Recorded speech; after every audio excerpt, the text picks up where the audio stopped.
সাংবাদিক বন্ধুরা, আপনারা জানেন গতকাল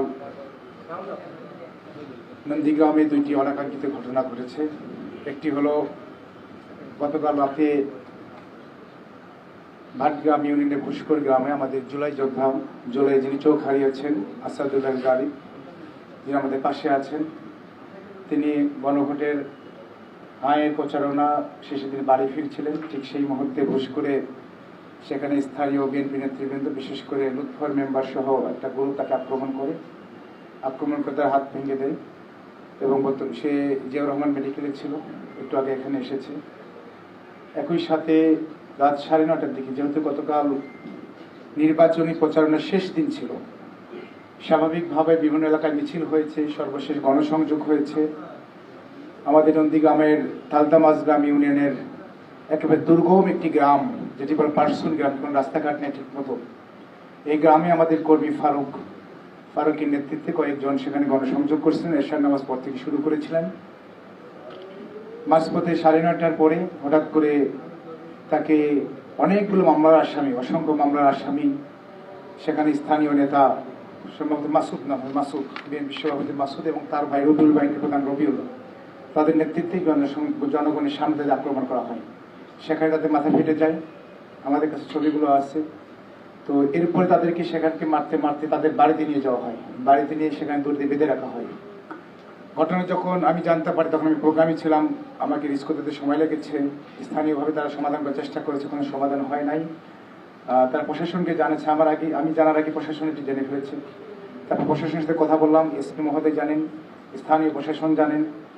তারা বলল ঠিক আছে, যত দ্রুত সম্ভব তারা সেখানে পুলিশ এবং সেনাবাহিনী যাবেন। কিন্তু তালদামাজগ্রামের এই দুর্গম এলাকাটা দূরে, যে প্রায় সেখানে 2 থেকে 2.5 ঘন্টা সময় লেগে যায়।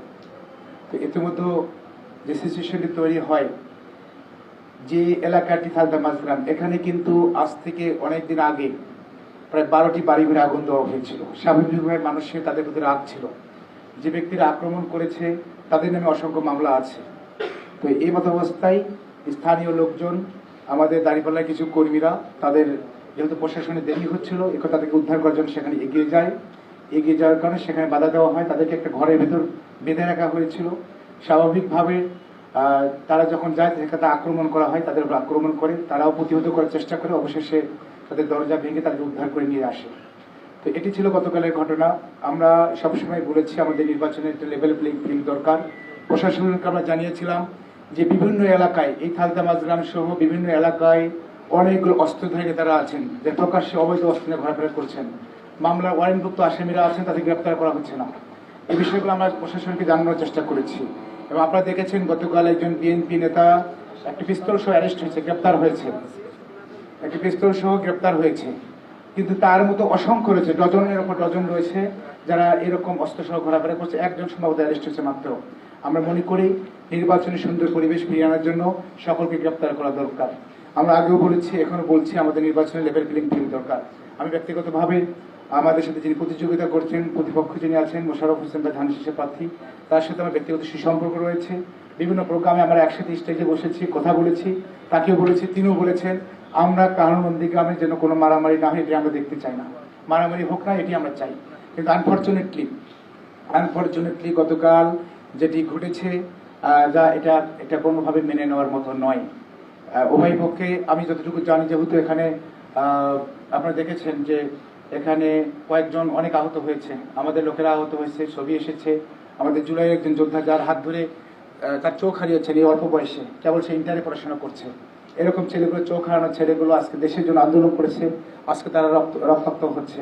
আমরা চাই প্রশাসন অনতিবিলম্বে এটা ব্যবস্থা নেবে এবং এর সাথে জড়িত যারা সন্ত্রাসী তাদেরকে গ্রেপ্তার করবে। এবং আমাদের বিএনপি ভাইরা যারা আছেন, আমাদের নেতাকর্মী যারা আছেন, আমরা সকলে চাই যে আপনার সুন্দর নির্বাচন হোক, কোনো মারামারি হানাহানি আমরা চাই না। আমরা কি নতুন একটি বাংলাদেশে দেখতে চাই, নতুন রাজনীতির সংস্কৃতি চাই। আমরা একটা ঐক্যবদ্ধ বাংলাদেশ চাই। আমাদের রাজনীতি হবে ক্ষমার রাজনীতি, আমাদের রাজনীতি হবে ভালোবাসার রাজনীতি, আমাদের প্রতিযোগিতা হবে ভালো কাজের প্রতিযোগিতা। আমরা সেই রাজনীতি বিশ্বাস করি। আমাদের যুবকেরা যারা নিজেদের ক্যারিয়ার ছেড়ে রাজনীতিতে এসেছি, সুন্দর একটা বাংলাদেশের স্বপ্ন দেখি। আমরা এই ধরনের অনাকাঙ্ক্ষিত ঘটনা আমরা দেখতে চাই না। মামলা, হামলা, মারামারি, কাটামাটি, এগুলো দেখার জন্য আমরা নতুন রাজনীতির সংস্কৃতি জন্ম দেয়নি। জুলাই রক্ত হয় না, আমরা রক্ত দেখতে চাই না। আমি সাংবাদিকদের মাধ্যমে সকলের প্রতি আহ্বান জানাই, আসুন একটা সুন্দর পরিবেশের মাধ্যমে শুধু কাহারনদিকে আমার নয়, শুধু বগুড়া নয়, সারা দেশে নির্বাচন অনুষ্ঠিত হবে সে প্রত্যাশা রেখে আমার কথা শেষ করছি।